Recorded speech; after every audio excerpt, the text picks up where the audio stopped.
join me today, Saturday, just approaching B&Q, Hermiston Gate. I've got a wee pick up here for a customer, and then that's me really today. I'm taking half a day off. A wee bit in the morning, and that'll be me for the day. So B&Q pick up, back up the road, sorted.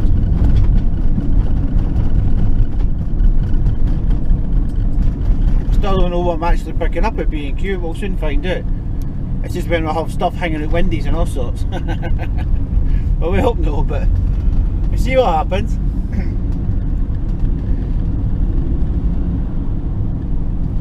I'll leave it on there now, just, I don't know if anyone's ever been to Hermiston Gate. B&Q, i.e. in a van, but there's trade entrances everywhere I suppose, but I'll take you in. If you've never done the trade entrance or never been in Hermiston Gate, which I doubt it, then this is Hermiston Gate. Unless you're in England, you'll not care what I'm on about, but this is Hermiston Gate, Edinburgh, B&Q. And everything disappears, you can't see road sign, lines in the roundabout, but anyway. Oh, where you going? BMW, sports car, pain in the bum.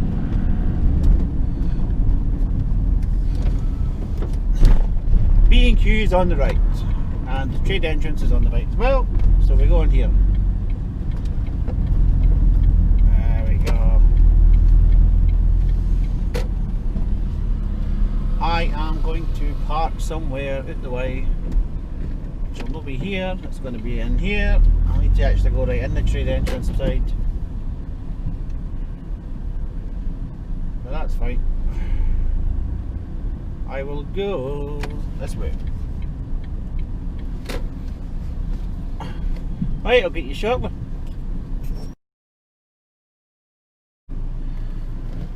It's I'm still here at B&Q, Hermiston Gate. I'm just waiting for the client to turn up and then to work out what I'm picking up and get loaded and away. However, I don't know if you can see that or no, but I'll still continue to put it on. There's the snack bar. Snack bar's been there for a good few years now, at the Hermiston Gate B&Q trade side of things, the trade entrance / car park side. Been there for years. Obviously with COVID, I think they've got it quite bang on, to be honest. Small tent to the right, and the guy with a willy hat, he is taking names, phone numbers. He's giving you hand sanitizer and making sure that you've got your mask on as you approach the main snack part. By that time you've already paid, and they should be cooking your meal. It's quite good actually. You know what I mean? You're going in for a bacon roll, then you go up to him, he'll, you know, what do you want? Bacon roll, buy the guy.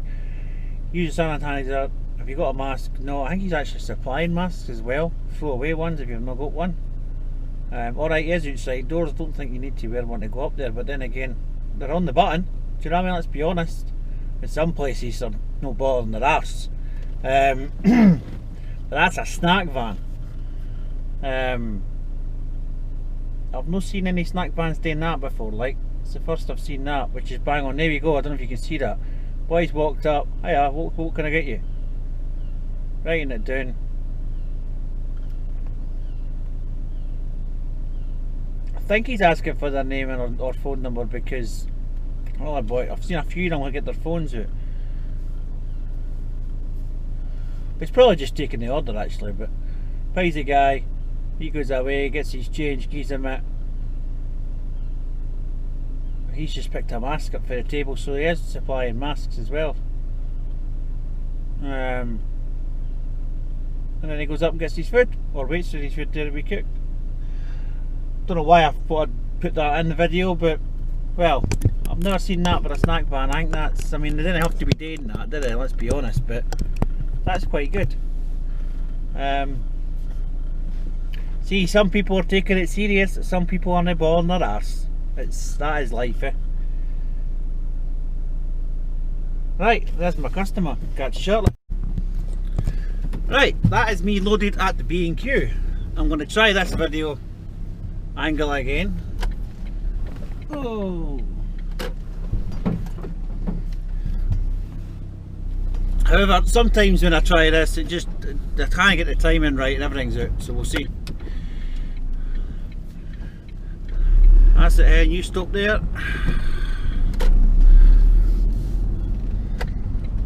So that was it, just wood, nothing to break your back of it. Loaded up and away back the, where am I going now? South Queensferry from Hermiston Gate, so that's a doddle.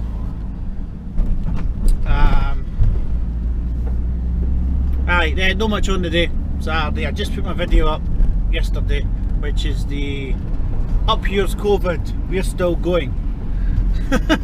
And then this one, I don't know what this is going to be titled, but try to get back into the videos, the vlogs, trying to get some facial views really, because I've been told that, oh, it's no good, you know, you're not talking to the people. I am talking to you. I prefer to give you that view rather than this view. And now obviously someone asked as well a while ago there about what was the purpose of your channel. The purpose of my channel is to give you information and advice and tell you about being a self-employed courier, right? Because the world's full of rubbish. Self-employed courier, join us, make 126 quid a day. I've done it all. It's all mince. This is my own thing. I'm doing my own thing. It can go up or it can go down.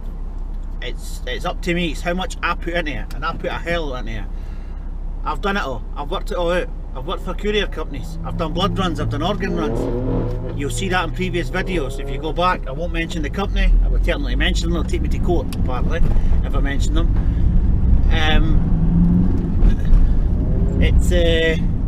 This is basically, you know, other truckers have got them. Not all of them, but most truckers have got them.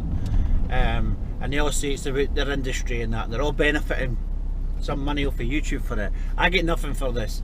And that lovely cliche I looked at them say, not just truckers, you know, truck vlogs, quite a lot of vlogs will say, support me, keep the channel going, keep the videos going. Yes please, that'd be good for me as well. However, I'll keep the videos going whether you support me, like or subscribe anyway. Do you know what I mean? It'd be good to get a few more followers and a few more subs, but if it's not happening, it's not happening. I'll continue to keep vlogging. Doesn't matter. So that's me. I do my own thing. I've not got fancy drones flying about taking pictures of the van here and there. I mean, let's be honest, I've not really got a lot of time. I'm self-employed. I take the work as it comes. I have to hunt for work. I'm on websites, I'm on sites. When I'm not driving the van, I'm looking for work. I'm squeezing in a family as well at the same time. Wife, 3 kids, 2 dogs, 4 goldfish, the rabbit and a snake, right? Oh, 2 cats as well.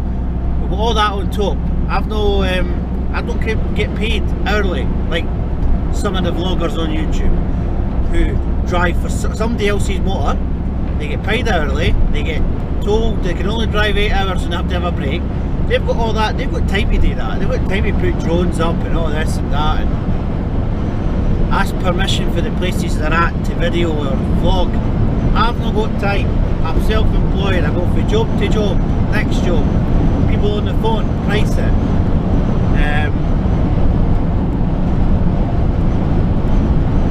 I mean, it's all good and well being in a job and getting paid to drive somebody else's truck or van or whatever and getting paid by the hour, and you're making the videos and your YouTube bit keeps giving you a wee bit because you've got so many subs. That's good. Now it might sound that I'm jealous. I'm not. I'm just making the point that I'm on my own here. You know, I'm having to do it all. I'm having to find jobs, build websites, do it a lot. And that's why, that's what I'm heading out for. I'm heading out for anyone that's interested in the self-courier side of things, or even if you're a self-courier driver, get in touch, get on, like, subscribe, share. Get in it. You learn something, or I'll learn something for you. That's what it's all about. We're here to share things.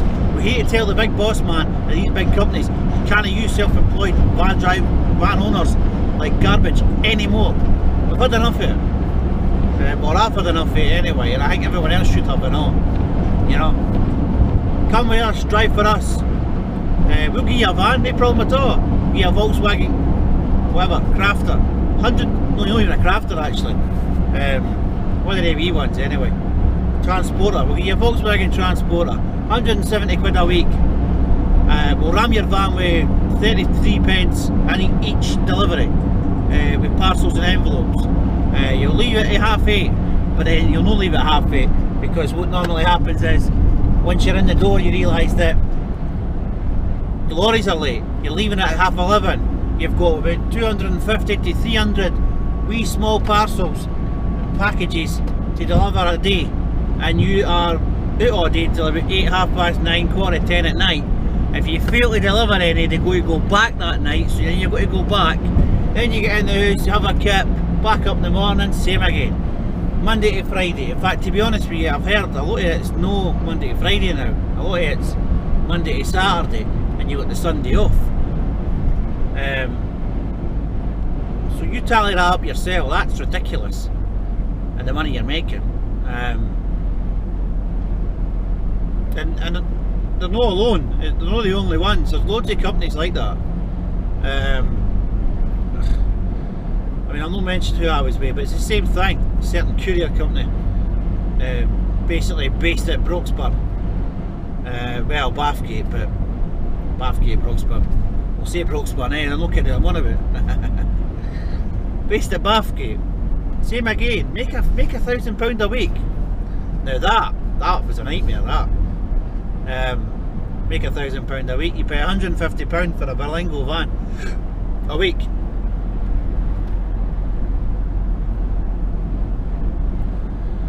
That's it insured in that. You've got it all year round and 7 days a week. But put it this way, you will work 7 days a week for that company. I mean, I had no time home, I never seen the family, I never seen anyone. At 17 months, I've went on about this before, I'll not go straight into it, but the people cracked me. They break you into bits like a little cog, and they break you into absolute smithereens. They shatter you, they shatter all hopes, all dreams that you had when you started. They are shattered, and you're left with, I'm just a driver, and you know, I'll just follow and do as I'm told. 17 months and I snapped. I went, no, this isn't, I'm self-employed. I decide where to go, I decide where to work. I have mentioned that before, so we'll leave it there. But these companies, and they're raking a fortune, you know, they're charging £120 for a job, say, right? And then the driver is getting £23. And they're sitting on their arse and hiring 18-year-olds who have not got a bloody clue, treating, you know, drivers that are... What lane are you in, mate? There's 2 lanes here. Jesus. I'm actually going to have to undertake this guy. Woman. 2 slip roads for the M90 and she's sitting 43. Anyway, well I know. But I don't know where I was now. Nah, these companies are just didn't learn. There's loads of them now. There's one just came on the other day there. I'll name them actually today. No, Pegasus Couriers. I've heard a lot about them and all. 125 to 136 £136 a day. You're paying £180 a week for the van. Somebody told me. So how's that work? I mean, let's break it down a bit. I mean, this van is still in finance. I'm paying £250 a month for the van. My insurance, goods in transit, public liability and hire and reward are all in one, and they're £220 a month. So you're nearly £500 a month I'm paying out for all that, but that's the van safe. Some people might think that's quite extortionate, but nah, I think that's cheap. I just seen an ad yesterday about brand new Volkswagen Crafter for £260 a week. A week! And yet people on the Facebook were saying, oh, it's a good deal. How? I'd rather get finance and do the van. I mean, I'm going to refinance this anyway. I get a couple grand left. It's getting refinanced. I'm going to get myself a 16, 17 plate Transit. This is a 13 plate. She's brilliant. She does me well. Ex-builder's van for England. It's not a problem with it. Just had a couple of things done. I had some tyres doing it yesterday actually. She's clean. She pulls her weight. However, a long wheelbase is where I'm going next. I've looked into Luton's and that. Luton's are no good to me. I'm up and doing. I deliver tables and chairs to, you know, cottages and houses that didn't have house numbers.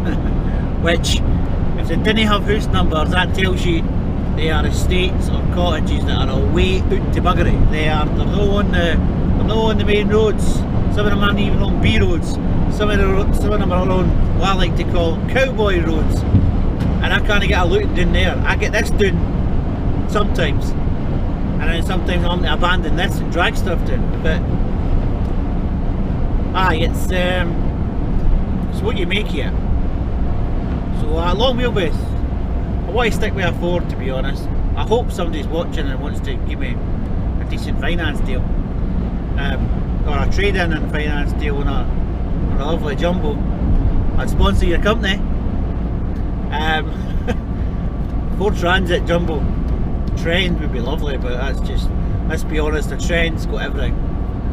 It's got the cruise control, it's got the camera. I don't need the camera, but you know, a Ford Transit Trend would be nice. Extra long wheelbase. Or do you just join the rest of the fad, i.e. Sprinters? Everyone's got Sprinters, eh? But I'm a Ford. I like Ford. I've always been a Ford man. I love Ford.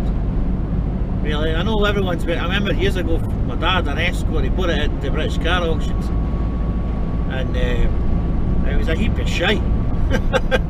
It was rotten and rusty and hangy, but it looked to Doug's balls, you know. It looked to Doug's bollocks. It was lovely. It was red with the black line round the bottom and the black bumpers with the red inlay. It was, in fact, I say it was an Escort. It wasn't. It was an Orion. I think it was about a 97 plate Ford Orion. It was lovely. I had a wee spoiler at the boot, but the hatch it was an Orion. Lovely motor, but it was rotten with rust, and that got me into Fords for there. Then the Granada, I loved the Granada, it was lovely. Ex Bluebird Taxi for Granada, absolutely cracking motor that. And then I started getting my own cars after that, and I've had a few Fords, but van wise, apart from the Berlingo that I was paying stupid rental prices for that unnamed company, I've always had Fords. I'll tell a lie, I had a Vauxhall Combo. I had the Combo, which the Combo was handy instead of the Berlingo, because the Combo was a 1.3 diesel, very cheap to run. However, big van wise, I've only ever had Fords, and they've all been Transits. They've all been Ford Transits. They've not been Ivecos, which is a Ford anyway. Before somebody starts saying, it's not a Ford, no, it is. It's a Ford, an Iveco, sorry, Iveco. An Iveco Daily is a Ford Transit on steroids. That is exactly what it is. It's just a bit more beefied up. And everything else is beefied up. That's why it's a greedy bugger on diesel. But then again, it take me away. Leave it more than a Transit will. As far as I'm led to believe. Somebody will come back at me and say, no, I've checked it. Please do. I want more input, I want people more into his channel. Bye. That's me nearly there, so we'll get this done and I'll get back to you.